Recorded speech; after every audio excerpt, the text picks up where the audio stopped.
Hello అండి, welcome back to Jireh vlogs. నేను గుడ్లతో curry చేశానండి. చాలా సులువుగా, చాలా టేస్టీగా ఉంది. డిఫరెంట్గా చేశాను అన్నమాట. ముందుగా ఎవరైతే నా ఛానల్ సబ్స్క్రైబ్ చేసుకోలేదో ప్లీజ్ సబ్స్క్రైబ్ మై ఛానల్. అలానే ఇన్స్టాలో ఈరోజు అయితే నేను ఎగ్ కర్రీ చేస్తున్నానండి. డిఫరెంట్ వేలో 6 eggs తీసుకున్నాను, హాఫ్ కట్ చేశాను. అండ్ నేను 2 onions తీసుకొని సన్నగా తరిగి పెట్టుకున్నాను. అండ్ ఒక 3 మిర్చి అండ్ కొంచెం కరివేపాకు అండ్ 3 tomatoes తీసుకున్నాను. ఇవి నేను ప్యూరీ చేసి వేస్తాను. అండ్ కొంచెం చింతపండు.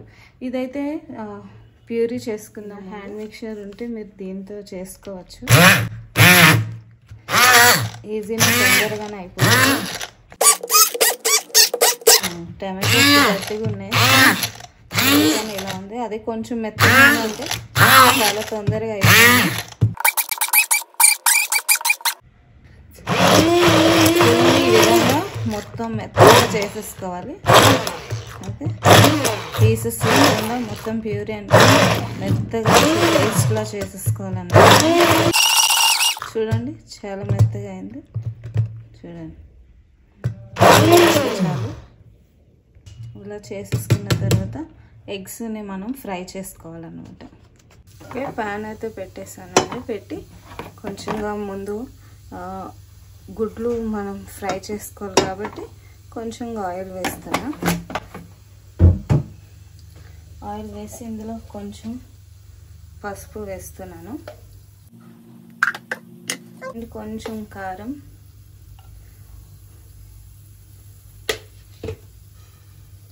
కొంచెం మిరియాల పొడి, ఈ విధంగా.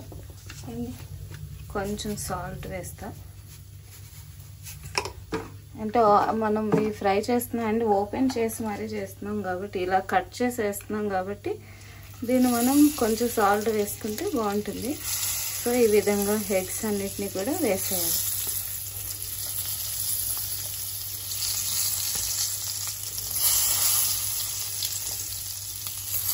జాగ్రత్తగా తిప్పుకోవాలి వీటిని.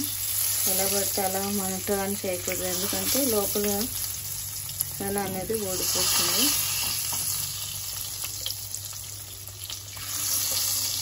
ఈ విధంగా నేను అన్నీ వేసేస్తాను. ఈ ఫ్రై అవుతూ ఉంటే అటు ఇటు వైపు కూడా 2 sides కూడా ఫ్రై అయిపోయేటట్టు చూసుకోవాలి. ఇప్పుడు వీటిని స్లోగా టర్న్ చేద్దామండి, జాగ్రత్త. ఈ విధంగా స్లోగా తీసుకోవాలి. మా పసుపు కొంచెం కలర్ అనేది కొంచెం ఎక్కువ ఉంటుంది అన్నమాట. ఇది నేను కాకినాడ నుండి తెస్తాను. సో కలర్ బాగా కనిపిస్తుంది. చూడండి, చాలా బాగుంది. ఈ సెకండ్ సైడ్ కూడా, ఆ రెండో వైపు కూడా వేగిన తర్వాత తీసేస్తాను. ఎగ్స్ అయితే వేగిపోయింది, తీసేస్తున్నాం. ఈ విధంగా స్లోగా అన్నీ తీసేసుకోవాలి. 2 sides బాగా వేగాయి. ఇందులో కొంచెం ఆయిల్ వేసుకొని ఆనియన్స్ ఫ్రై చేసుకోవాలన్నమాట. కొంచెం జీలకర్ర, కొన్ని ఆవాలు, కొంచెంగా మెంతి పొడి. ఓకే, ఏవైతే ఆనియన్స్ ఉన్నాయో అవి వేసేసుకోవాలి. ఇవి బాగా వేగాలండి.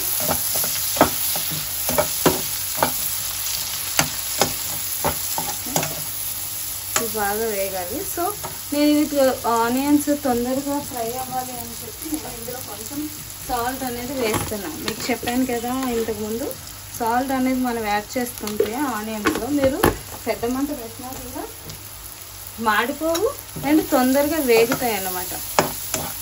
ఒకసారి మీరు కూడా ఈ చిట్కాను ఒకసారి ట్రై చేయండి. అవునా కాదో తెలుస్తుంది.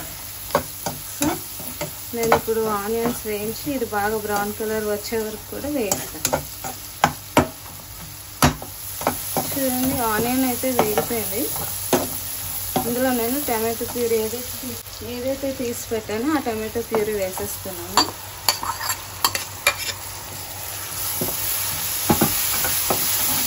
ఈ విధంగా కొంచెం పరసన పోయే వరకు కూడా వేయించాలి. ఈ విధంగా. ఇందులో ఇప్పుడు కారం వేసుకోవాలండి. కారం వేస్తే ఇప్పుడు ఇందులో ఉన్న పచ్చివాసన అంతా పోయింది. సో ఇప్పుడు నేను కారం వేస్తాను. ఇందాక సాల్ట్ వేసాం కదా, చూసుకోవాలి, చూసి వేసుకోవాలి. 2 టీ స్పూన్స్ ఆఫ్ కారం వేసాను.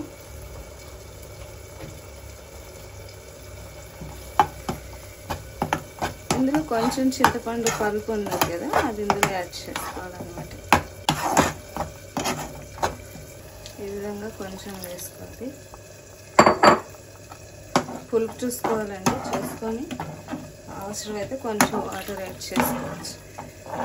వాటర్ యాడ్ చేసి ఏవైతే ఇప్పుడు ఎగ్స్ ఉన్నాయో అవన్నీ కూడా ఇందులో వేసేస్తాను. ఈ విధంగా జాగ్రత్తగా తీసుకోవాలండి. ఓకే, ఈ విధంగా వీటిని ఆయిల్ పైకి వచ్చే వరకు కూడా దీన్ని ఉడికించేసేయాలన్నమాట. ఇప్పుడు నేను మూత పెట్టేస్తా. మూత పెట్టి ఆయిల్ పైకి వచ్చే వరకు కూడా కుక్ చేస్తా. చూడండి, కర్రీ అయితే దగ్గరికి అయింది. గరిటెతో కలుపుకోవద్దు, ఎందుకంటే మనం కట్ చేసి వేసాం కదా ఎగ్స్. సో కేర్ఫుల్గా చూడండి, ఈ విధంగా ఇలానే తీసివేసుకోవాలి. ఇంకొక 2 మినిట్స్ ఉంచి నేను ఆపేస్తా. సాల్ట్ ఇంకా కొంచెం వేసానండి, సరిపోయింది, బాగుంది. ఓకే, కొత్తిమీర వేసేస్తాను. వేసి ఇంకో 2 మినిట్స్ కుక్ చేస్తాను.